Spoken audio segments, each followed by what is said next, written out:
Oke. Dan selamat datang kembali di Kota Kita Podcast. Hari ini ada Raffi lagi.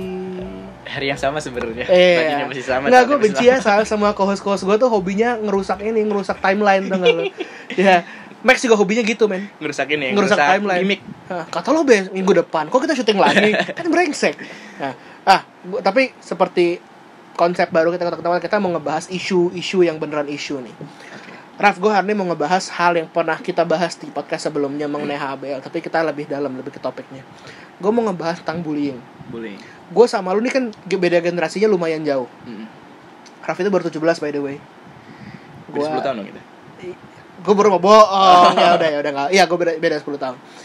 Dan yang gue lihat ya, banyak hal yang dari zaman gue SMA sampai zaman di SMA tuh nggak berubah. Which is bullying. Bullying ini bukan dalam arti bullying kayak yang dia di film-film ya, tapi bullying yang udah menurut gue jadi kultur di sekolah-sekolah di Indonesia. Masih ada, Raf, gitu-gitu ada. Masih ada. Dan menurut gue bullying sendiri nggak akan hilang. Nggak akan hilang, tapi berubah bentuknya. Dari zaman lu kayak gimana bullyingnya? Oke, kebetulan kayak gue bilang ya, sekolahnya agak damai ya. Ataupun kalau terjadi mungkin gue nggak tahu. Oke deh, yang zaman lo kan kita beda. Ini lo kan sebelum Masehi. Tapi ya kan gue lahir 3 tahun sebelum Masehi. Terus jadi waktu zaman gue sih ada tuh yang kayak Tatar lah, apa-apa. Enggak di sekolah gue ya. Lagi gue yang kalau ada pun gue nggak tahu gitu. Ada lah gitu. Tapi lagi-lagi gue tidak pernah bisa melihat makna faedahnya di balik itu gitu loh, nggak ada benefitnya gitu. Terus lo mau apa menjadi jagoan sekolahan gitu, terus biar apa di angkatan gue ya, mungkin tataran seperti itu masih ada, tapi sekarang yang lebih signifikan terlihat adalah cyberbullying, cuy. Lebih tepatnya bullying di sosmed. Emang secara fisik nggak ngaruh, tapi mental tuh ngaruh banget.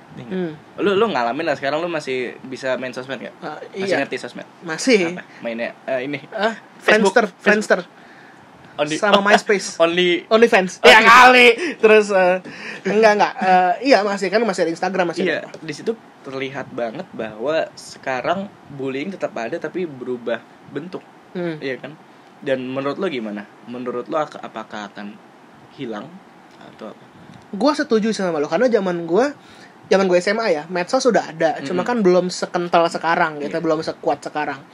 Yang buat gue menjadi parah adalah jadi double gitu loh, yang di sekolah yang si bullying fisiknya nggak hilang, tuh ditambah lagi nih model baru lagi nih gitu. Dan buat gue yang paling nggak masuk akal, silahkan kalian nggak setuju, ini opini gitu.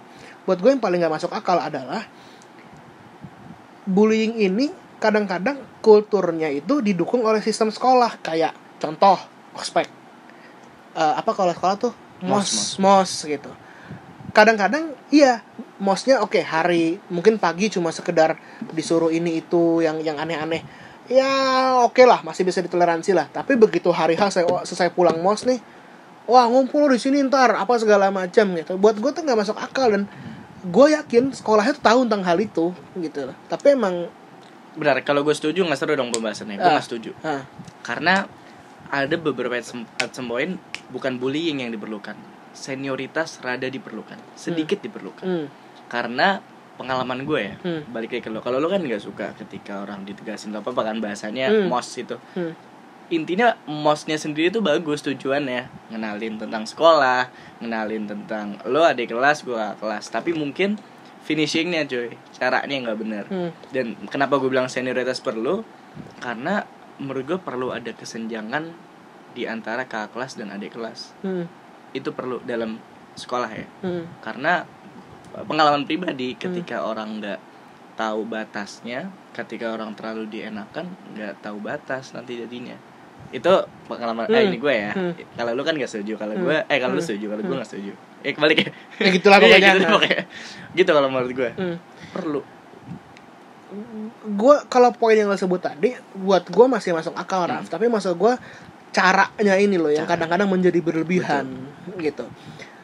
Dan senioritas ini juga kadang-kadang nggak jelas. Definisinya menjadi blur buat gue gitu. Kayak contoh paling gampang, gue sama lo ketemu, sama geng HABL lo nih ketemu gitu, kita beda umurnya jauh, ya lumayan jauh lah gitu, nggak jauh yang gimana. Tapi kan gue tidak pernah mengatakan bahwa lu nggak bisa gitu sama gue umur segini pada lo, nggak pernah kan gitu. Tapi ya gue respect sama lu respect sama gue. Itu intinya. Gitu. Lo nggak bisa di respect sama orang kalau lo nggak respect. Iya. Intinya itu. Gitu. Kadang orang harus tahu posisi ketika lo ada, ini bahas SMA ya, atau sekolah. Ketika lo jadi adik kelas, lo harus tahu ini kakak kelas, lo harus hormati. Bukannya lo menuhankan ya, beda ya. Hormati sekedar respect. Lo sebagai kakak kelas harus ngebimbing, lo jadi contoh. Itu sekedar situ harusnya lo tahu job desk-nya. Kadang orang nggak tahu, gue kakak kelas, gue udah hidup lebih lama setahun doang cuy. Iya, elah setahun belajar apa sih? Iya kan? Iya. Ya berasa lu paling tua, baru bisa jalan paling. Iya. Baru bisa. Terus gitu. Iya, gini ya. Ini cerita gue waktu SMA ya. Gue nggak tahu pernah gue bahas apa nggak di podcast ini. Waktu gue SMA, gue nggak pernah denger langsung dari omongan kakak kelas gue ya. Gue denger dari teman gue dan nggak peduli juga. Jadi gue kan suka denger musik. Jadi gue suka jalan di sekolah mungkin pakai earphone.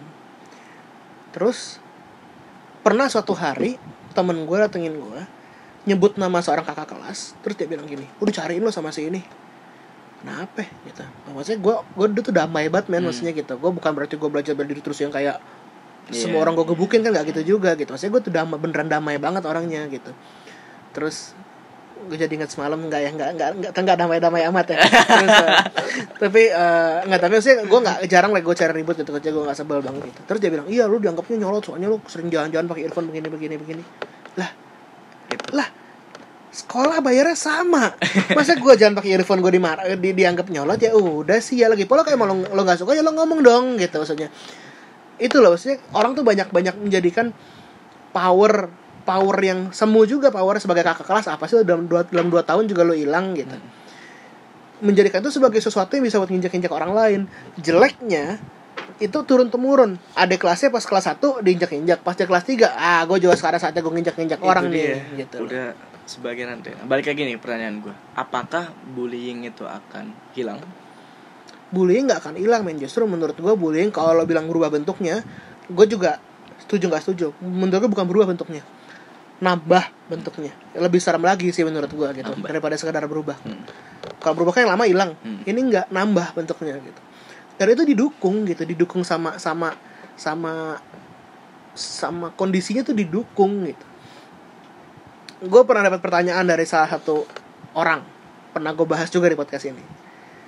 Raffi kenal orangnya kebetulan, tapi pasti dia gak tau gue ngomongin siapa. Ada Max. Deh. Bukannya kali ngomongin Max. Terus tadi muncul di pintu tiba-tiba. Terus enggak. Orangnya nanya sama gue. Ada Raffi waktu itu, gue ingat banget ada lo. Dia nanya sama gue gini, Kak, anjing kesambut lagi. Terus ya colok. Bukan. Dia bilang, kalau di universitas tempat gue dulu kuliah harus temenan sama ini tertentu ya, untuk menjadi seorang yang quote and quote populer gitu. Anaknya Anies Baswedan ya? Bukan. Terus nyebut nama lagi. Terus bukan. Terus gue bilang, gue beneran nggak ngerti dengan konteks pertanyaan itu gitu loh. Karena menurut gue tuh nggak ada, as long as lu bisa bawa diri lu menjadi orang yang nggak nyebelin tuh udah, lo bisa mix sama siapa aja gitu. Asal tahu batasan. Tahu batasan lah gitu. Nggak berarti lo kayak sama kayak Raffi bilang tadi, harus ada ketahuan antara kakak kelas sama lo. Ya kalau di sekolah janganlah di sekolah ya. Lo temenan di luar terserah mau ngapain. Tapi di sekolah lo ketemu kakak kelas tempelengnya apa kabar lo, ya nggak juga lah gitu kan gitu. Cuma kalau di luar lo mau temenan begitu ya terserah, ya bodo amat. Tapi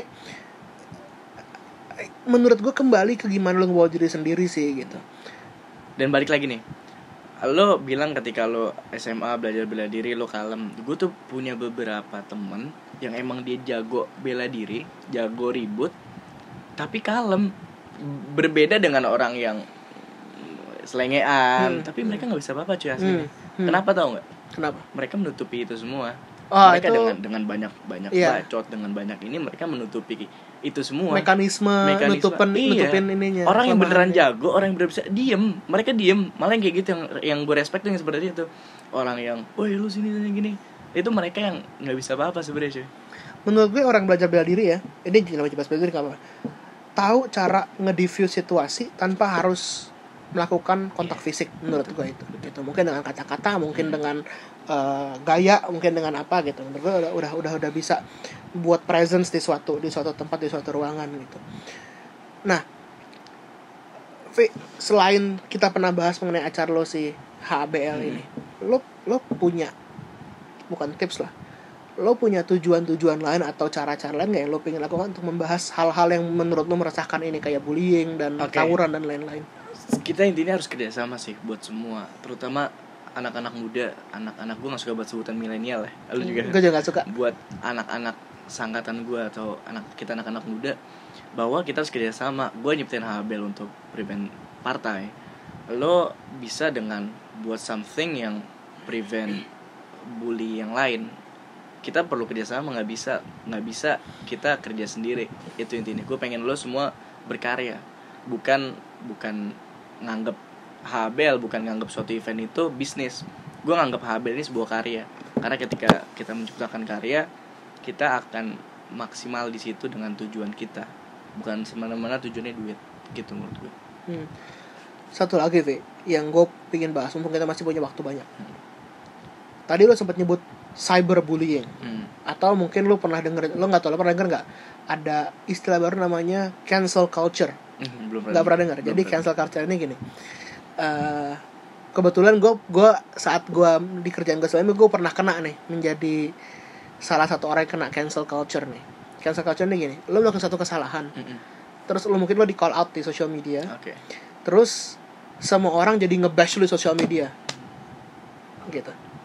Itu sebutan kerennya sekarang cancel culture gitu. Lo udah dicap seperti itu ya? Seperti sesuatu apa gitu.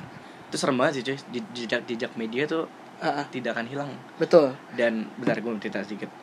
Karena ketika let's say lo dulu pernah punya suatu kesalahan, gue punya suatu kesalahan, yang seremnya kalau kita nggak masuk sosial media, orang bakal lupa nggak sih? Tapi ketika lo masuk sosial media, lo ada muka lo di mana-mana, itu serem nggak sih? Kayak anjing ini lo ngecap, padahal everyone berubah cuy.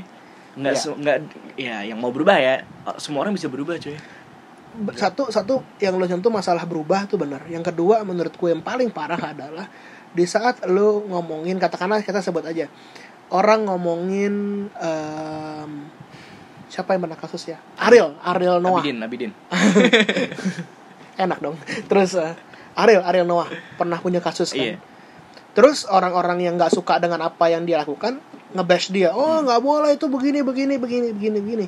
Tapi kebanyakan waktu orang tuh nggak tahu dulu the full circle. Bener. Ceritanya kayak apa, siapa yang menyebarin, siapa yang apa, atau dia melakukan itu karena apa. Tapi udah ngejudge duluan gitu. Dan itu menurut gue dengan adanya social media itu semakin gila. Menurut gue semakin serem banget. Terlepas dari dosa apa yang dia lakuin, kita semua punya dosa cuy. Iya. Lo kenapa ngurusin orang sih, itu yang gue, iya kan? Capek gue personally orang yang jarang banget komen, jarang banget apa, karena diri gue nggak bener. Lo kayak nggak punya dosa aja sih. Iya. Seanak Tuhan apa sih lo, ya kan? Iya. Semalaikat apa sih? Bukan masalah dosanya Ariel, bukan masalah dosa lo, dosa gue. Orang ngurusin dosa orang tuh kayaknya ini banget ya, senang banget ya.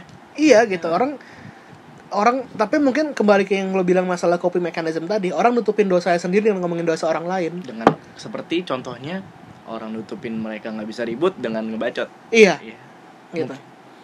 Karena di saat mereka udah ditakutin orang, mereka udah nggak perlu berantem lagi untuk nunjukin mereka apa sih, kuat atau apalah gitu. Nah, menarik nih pembahasan masalah bullying ini, karena bullying ini kan sangat lumrah terjadi di, justru banyak di masa-masa lu masih umur sekolah. Dan tidak berhenti sampai lu umur sekian gitu. Bahkan tuh, nah, tapi kan yang banyak orang ngerti adalah bullying ini bentuknya banyak kita sebut tadi gitu. Bahkan gue ngomongin Raffi aja, Raffi ini begini. Itu tuh udah satu bentuk bullying gitu. Terus tadi lo belum sempat menjawab pertanyaan gue yang mana. Menurut lo gimana sih cara kita kalau ngeberhentiin? Kayaknya nggak mungkin. tapi mengurangi kadar bullying ini, apa sih yang harus lakukan? Dengan karya yang gue jawab tadi. Salah satunya. Udah jawab ya, gue nggak nanggung. Udah jawab. Okay. Salah satunya dengan karya, kayak gue menciptakan HBL itu menurut gue akan menjadi karya gue. Lo menciptakan sesuatu ini untuk prevent cyberbullying ya dengan karya. Tapi ada nggak? Karena pengalaman gue saat gue bikin sesuatu, apapun tujuannya, selalu haters gonna hate. Kita tahu itu. Betul. Tapi ada nggak sekarang lo ngerasain naysayers ngapain so begini, dasar lo Raffi HBL. Intinya ada nggak? Intinya gini, lo nggak dikasih makan mereka coy. Ini buat diri lo sendiri. Ketika lo dibully, lo nggak dikasih makan, lo agamanya bukan nyembah dia, buat apa mikirin? Emang gue tahu mental orang beda-beda. Orang gue personally dibacotin apa santai. Lo mau ngapain gue di depan gue, di belakang gue santai. Tapi nggak semua orang bisa itu. Intinya pikirin, mereka nggak ngasih makan lo, mereka nggak ngapa-ngapain, mereka cuma ngelihat lo ketika buruk, ya buktiin aja. Buktiin, jangan mikirin deh tentang mereka. Dan yang kedua, jaga diri lo harus peduli sama diri lo. Sometimes tuh orang lebih care sama orang lain gak sih ketimbang dirinya sendiri. Betul. Lo pernah cerita ke gue, lo pernah bilang lo nggak bisa bikin semua orang senang, lo nggak bisa bikin everyone happy. Jadi pikirin diri lo dulu deh, bukan egois ya. Lo senang tuh harus senang. Iya kan? Itu intinya. Gue terharu ya dia suka kata-kata gue. Terus gue Marif itu sering ngobrol nggak jelas, muter ngalur ngidul. Cuma ya gue setuju sih. Dan dulu yang gue ngomong dulu ini nih belum lama nih, belum setahun atau mungkin belum 2 tahun. Gue sempat loh menjadi orang yang apapun orang ngomong tuh gue bisa mikirin yang kita baru bahas ini kemarin. Yang mikir, kenapa begini, kenapa anjing, gue takin apa rusak. Masih ya, berantem yuk. Abelin aja. Enaknya promonya double. Iya, terus bayar lo promo di sini. Terus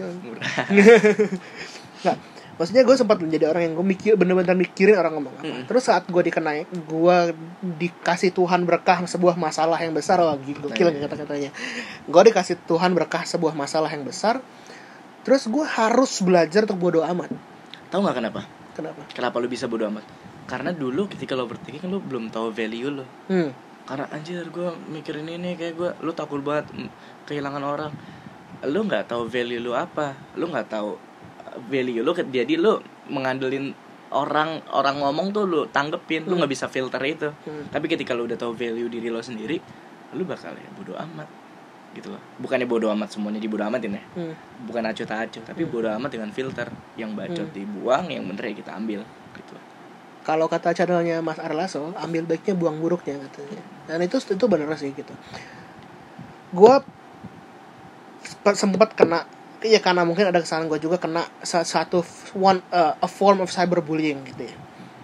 Terus bener yang Raffi bilang tadi, emang lo harus bisa belajar ngefilter dan bodo amat. Karena kalau enggak ya you have to move on. Gila men, kalau enggak itu kalau kayak gue bilang, gue dipaksa untuk belajar bodo amat. Karena kalau itu enggak bodo amat, gila asli gitu. Ada 2 pilihan lo ketika lo kena kasus, kena masalah, move on atau tetap berlarut-larut dalam kesalahan itu. Orang lo bisa anjir gue gini. Orang bakal lupa kok. Pikirin deh itu. Lo pernah kena kasus, lo pernah kena skandal atau apa, lo harus move on cuy. Make something. Buktiin kalau lo berubah dari dulu gitu. Nah, gue sama Max pernah ngebahas satu podcast. Gue nggak tahu by time ini gue upload udah naik apa belum. Gue pernah ngebahas masalah hambatan orang berkembang. Dan bullying kan salah satu hambatan kadang-kadang untuk orang berkembang. Karena orang takut jadi untuk membuat sesuatu. Raf, tadi gue nanya banget, tapi gue detail lagi pertanyaannya. Di saat lo membuat karya-karya yang lo bikin selama ini, apakah itu clothingan lo, apakah itu F&B, apakah sekarang lo bikin HBL, form of bullying apa sih yang paling sering orang lakukan terhadap percobaan lo membuat karya? Keraguan tuh. Orang anggap lo ngapain sih buat gini? Ngapain sih gini? Orang tuh semua nggak ada. Nih gue pernah baca buku, lupa gue namanya. Pokoknya intinya orang 1000 kali atau 100 kali lebih peduli sama dirinya sendiri. Dan intinya ketika lo dibacotin, gue paling sering ya, ngapain sih lo kayak gini? Ini kan udah ada gini-gini. Kalau gue sendiri personally, coba dulu aja. Lo nggak bakal tahu rezeki lo kalau lo belum nyoba itu. Lo nggak bakal tahu lo suka coklat kalau lo belum pernah makan coklat gitu. Lo nggak bakal tahu lo suka ini kalau lo belum nyobain ini. buat gue dulu gue sempat fase di mana gue nggak tahu passion gue apa. Gue tahu gue ngapain, gue ngeliat teman gue anjir enak banget cuy, lahir ganteng, jago basket gini-gini. Ya itu karena fase di mana gue belum tahu value. Gue nggak suka kata-kata passion ya, karena menurut gue passion bukan hal yang datang dari lahir. Itu harus lu seek, lu harus seek your discomfort. Betul. buat nyari passion itu. Setuju. Dengan cara apa? Coba semuanya dalam hal positif ya. Coba semuanya. Coba semuanya, lu nggak bakal tahu sesuatu kalau lu nyoba sesuatu gitu. Gue kan orang yang hobi ngomongin passion ya. Gue selalu bilang lo harus kerja lo harus kerja dengan passion atau lo harus kerjain passion lo. Dua itu selalu gue ulang-ulang gitu ke diri gue sendiri dan ke banyak teman-teman gue. Tapi yang bener Raffi bilang, lo harus cari men, kalau nggak lo nggak bakal tahu. Tahu nggak? Gitu. Salah satu cara supaya lebih mudah untuk mencapai passion itu. Apa tuh? Circle yang benar. Circle yang benar. Gue nggak bakal bikin event boxing kalau gue nggak ketemu Rehan Alim. Gue nggak bukan boxing kalau gue nggak ketemu Ali Haidar. Gue nggak bakal ketemu boxing itu ketika gue nggak punya circle yang tepat. Tiap lo ngomong namanya mau muncul mukanya iya nanti munculin ya Ali gitu. Circle tuh penting banget cuy. Sepentingnya tuh. Kalau gue personally main sama semua orang, tapi temen deket gue sangat selektif. Circle sama. Gitu. Sama, dan gue tahu Max juga sama tuh begitu tuh. Gitu. Hah. Max. Sebut mulu dari tadi. Kursi lu diambil Max, Raffi Max. Terus iya sih, circle of friends itu menurut gue sangat-sangat penting untuk. Dari lu kenapa sangat penting? Karena pengalaman lu gimana? Pengalaman gue adalah lu hanya bisa berkembang sebatas batasannya circle of friends lu. Setuju. Ya, gue ini banyak hal yang gue omongin sekarang pernah gue bahas sebelum tapi nggak apa-apa. Jadi kayak gue bisa nih waktu berapa kali awal kita ketemu tuh Raf, yang kita meeting buat HBL, ngomongin HBL gitu. Gue tuh bisa loh malamnya jam 12 malam gue meeting sama bapak umur 58 atau 60-an. Biasanya gue meeting sama lu, orang yang bahkan anak yang bahkan belum genap 20 tahun gitu. Dan conversation gue ya begini, tektokan aja nyambung gitu. Ketemu anak seumur gue ya nyambung juga gitu. Tapi itu kan karena gue mencoba bawa diri gue untuk bisa mix sama siapa aja. Tapi kayak lebih tadi, circle of friends gue sangat kecil sebenarnya. Iya, sangat sedikit. Bahkan Raffi tahu nih, bahkan gue punya 2 nomor telepon. Yang satu tuh nomornya tuh jarang yang tahu, cuma di bawah 10 orang yang tahu nomor itu. Dan balik lagi gitu. Dengan orang kalau ya gue kan sekolahnya di sini di kampung gini-gini, balik lagi coy. Kalau gue bilang gimana sih caranya lu dapet circle yang baik? Menurut gue nih, circle itu seleksi alam. Seleksi alam, ketika lo nya plus, otomatis temen lo juga plus. Ketika lo nggak bawa diri lo seperti ini, lo bakal nyari dapat teman yang seperti itu. Itu udah. Gue tidak suka cerita-cerita yang akan gue ceritakan ini, tapi karena kesannya bragging dan kesannya gue main cerita masa lalu, tapi nggak apa, gue ceritain aja. Gue kenal satu orang yang mungkin hidupnya dari kecil nggak bisa dibilang senang, tumbuh besar di kampung di daerah Jawa Timur, pindah ke Jakarta hanya dengan gaji di Jakarta sekitar 1 juta sebulan. Lo hidup apa men 1 juta sebulan di Jakarta? Nggak bisa. Sekarang mungkin ini exactly 7-8 tahun setelahnya, orang ini udah punya mobil, udah punya tanah di Jawa, udah punya rumah, udah punya apa, dia hidupnya senang lah. Ya bukan, ya oke, gue nggak tahu senang apa enggak ya, gue bukan dia, cuma maksudnya hidupnya cukup lah gitu. Yang punya mobil sebenarnya udah oke ya, dari gaji sebulan punya mobil tuh udah progres yang sangat jauh gitu loh. Tapi setelah gue teliti lagi, kenapa banyak orang-orang yang berprofesi sama dengan dia, punya kesempatan yang sama, nggak bisa maju sejauh itu? Waktunya sama 24 jam, makannya sama-sama nasi. Gitu. Karena gue nggak bilang friends ya, karena itu work circle-nya dia work circle dan work circle orang lain yang satu profesi sama dia beda. Satu geng orang yang mungkin nggak mau nyari keuntungan dari dia atau juga ya mendukung. Satu lagi circle yang dog eat dog gitu rasanya. Dan buat gue tuh menjadi gila ya ternyata itu yang bikin gue nyadar, circle tuh penting banget ya gitu. Itu sih menurut gue, makanya kenapa gue tadi pas lu bilang circle tuh penting, gue langsung iya nih benar, setuju gue gitu. Faktor yang sangat mendukung. Raf, so kita udah bahas bullying, kita udah bahas circle, kita bahas segala macam. What can we expect from Raffi next apa setelah HBL deh? Setelah HBL apanya dulu? Karya deh. Lo punya visi apa sih? Kan udah dibahas di episode sebelumnya. Oh iya. Ya udah nonton episode sebelumnya dong kalau mau tahu visi gue apa. Nah, sengaja barusan mancing. Lo dia emang lupa orangnya. 2 langkah lupa ya. Emang gue Dori. Terus apaan Dori? Oh, Dori Nemo. Iya. Gak lucu, gak lucu. Nemo lagi. Boleh. Ya kali itu aja. Sementara gue tuh pertanyaan tapi gara-gara dia bilang gue lupa, beneran lupa jadinya. Terus oke, Raf, kalau orang gue akan sering bawa Raffi di Kotak Hitam nih karena rumahnya deket, jadi enak kalau disuruh-suruh. Iya, kurir gue. Lo tinggal di mana? 9 kali gue hitungin dia nanya. Nggak, Raf, karena lo akan sering muncul di sini, jadi gue mau lo sebutin kalau orang mau tentang lo, orang lihat di mana? Instagram, lo bisa cari gue di Raffiaths, RAFIATHS. Atau lo kalau mau cek event gue bisa cek ke habl.official. Kalau YBC belum ada Instagramnya? Ada YBC Sport tapi nggak jalan. Belum jalan. Oke. Nah guys, stay tune terus di Kotak Hitam Channel. Kotak Hitam Podcast setiap minggunya, harinya agak random sekarang kalau yang podcast, karena kalau nggak ada konten lain baru kita naikin. Terus padahal belum beli Zoom loh. Belum bisa dipakai lagi. Belum bisa dipakai lagi. Terus tenang ya, kita lagi up. Kalau yang nonton Kotak Hitam, sayang tamunya bagus, videonya kurang bagus. Iya, sabar, baru beli equipment, baru punya duit. Terus jadi stay tune terus di Kotak Hitam Channel. Jangan lupa nonton tiap minggunya, tiap Kamis, antara Kamis, Jumat, Sabtu dan Minggu pasti akan uploadan 2-3 kali itu seminggunya. Itu enggak antara aja. Antara tuh Kamis atau Jumat gitu. Enggak, antara 4 hari itu pasti ada video 2-3 kali gitu. Okay. Minggu kita syuting ini lagi agak kendor nih uploadannya. Soalnya kemarin laku banget. Terus tangis ya.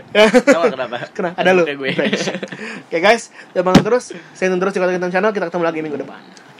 Bye.